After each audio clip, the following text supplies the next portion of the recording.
त्यांच्या मार्गदर्शनाखाली तयार झालेले या तरुण पिढीना आज त्यांच्या सेवापूर्ती कार्यक्रमानिमित्तानं असतील, चेतन यादव असतील, प्रशांत गायकवाड असतील, संग्राम डोंबाळे असतील, रमेश भाऊ असतील, त्यांचे सर्व सहकारी, कुणी तनानं, कुणी मनानं, कुणी धनानं, कुणी कायेनं, कुणी वाचेनं, सर्वांनी आपापल्या परीने सहकार्य केलेलं आहे या कुस्ती मैदानासाठी। आपल्या गुरुवरती निष्ठा आणि गुरुवरती प्रेमापोटी त्यांच्या सेवापूर्तीच्या कार्यक्रमानिमित्त असं भव्य दिव्य आणि आदर्श कुस्ती मैदान।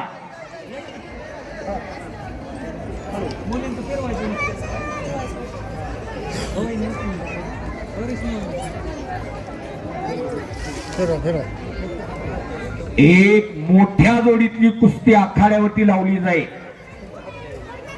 प्रमोद जाधव बेनापूर आणि गौरव भगत फलटण दोघांनी तयारीला लागा आणि अभंग डोंबाळे बारामती भारत मधनेचा पट्टा विजय झाला आणि तिकडे माऊली बागल विजय झाला।